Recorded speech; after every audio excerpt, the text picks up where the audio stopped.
ჭიმერი, ხავიწი, მენჯით, აღამეი ეს იმ კერძების არასრული ჩამონათვალია, რომელიც თურქეთში მცხოვრებმა ქართული დიასპორის წარმომადგენლებმა შემოინახეს. ტრადიციული რეცეპტები დღეს სპეციალურმა ექსპედიციამ ჩამოიტანა, ინგრედიენტების შეუცვლელად კი კერძები გამოცდილმა კულინარებმა მოამზადეს. საუკუნეების წინ შექმნილი რეცეპტებით დამზადებული კერძების დაგემოვნება უახლოეს მომავალში M გრუპის რესტორნების ქსელში იქნება შესაძლებელი. ექსპედიცია იმის გარკვევა შეეცადა რა გავლენა იქონია ქართულმა კულინარიამ კულტურული მემკვიდრეობის შენარჩუნებაზე.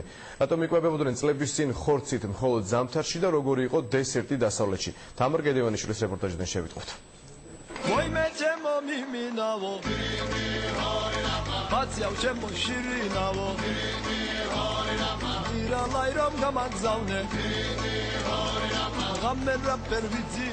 ცხრა ქართული კერძი, რომელიც საუკუნეებს ითვლის ოთხმა გამოცდილმა კულინარმა დღეს პირველად მოამზადა. თურქეთის სამხრეთით დარჩენილი ქართული სოფლებიდან ტრადიციული რეცეპტები ექსპედიციამ ჩამოიტანა. იმერხევში ქართულ დიასპორას კერძების ინგრედიენტები არასდროს განუახლებია. საზოგადოებას კულინარიაში შემონახული ძველი ქართული ტრადიცია დღეს დიასპორის მინისტრმა წარუდგინა. პაპუნა დავითაია ექსპედიციაში თავადაც მონაწილეობდა. სამზარეულო და კულინარია არის ერთ-ერთი დიდი შემადგენელი ნაწილი კულტურისა საერთოდ. და ეს ჩვენ დიასპორაში შემორჩა. აქაურ ქართველებს უნდა გავაცნოთ ჩვენი საზღვრის იქით დარჩენილი ქართველების სამზარეულო. ქართული სუფრის საგანძურს კომპანია M გრუპი განსაკუთრებით უფრთხილდება ძველ რეცეპტებს ადგილობრივებისგან ისტორიულად ქართველები დასახლებულ რეგიონებში აგროვებდნენ. ამბობენ, რომ კერძები, რომლებიც მალე მათი რესტორნების ქსელში მენიუში შევა, საქართველოს წესჩვეულებებს კარგად ასახავს. ჩვენი კომპანიის რესტორნების მენიუებში მოხდება ეს სხვადასხვა რეცეპტები. აგრეთვე გვაქვს კიდევ ერთი გამგზავრება თურქეთის ტერიტორიაზე, სადაც დასახლებული არიან ქართველები და ეს პროექტი კვლავ აქტიურად გაგრძელდება. ცხიმი რო თავზე მოექცევა, უკვე კერძი მზადს. კერძებს ინგრედიენტები აერთიანებს ქვეყნის უკიდურეს დასავლეთში, ადრე ხორცით, მხოლოდ ზამთარში იკვებებოდნენ. კერძები, რომელიც შეიცავს რძის პროდუქტებს, ძირითადად ხის კერძებია.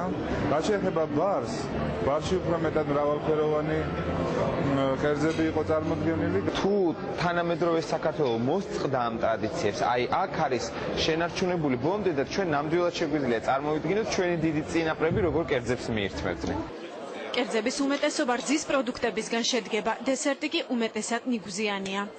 ამ კერძის სახელწოდებაა მინჯით აღავეი. ის ერთი შეხედვით ძალიან გავს ნადუღს, თუმცა ნადუღისგან განსხვავებით მასში რამდენიმე ინგრედიენტი შედის. მათ შორის ერბო და ნიორი, რომელიც განსაკუთრებულ და არაჩვეულებრივ არომატს ადლევს.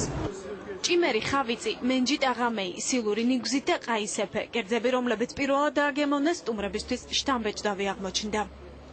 ისო ჩვენ შევისწავლოთ ჩვენი კულინარიული კულტურა, რომელიც დღეს საქართველოს ფარგლებს გარეთ არის და უკლავჭეთს გულისხმობთ, ძალიან საინტერესოა, ძალიან საინტერესო ექსპერიმენტია და ძალიან კარგია, რომ ეს გაცოცხლდება კიდევაც. ძალიან გემრიელია. რეცეპტების მოძიებას დიასპორის სამინისტრო ქართულ დიასპორებში კიდევ გეგმავს. პირველი ექსპედიციის მონაწილეები ამბობენ, რომ ქართულმა კულინარიამ ქვეყნის გარეთ დარჩენილ ტერიტორიებზე კულტურული მემკვიდრეობის შენარჩუნებაში მნიშვნელოვანი როლი შეასრულა.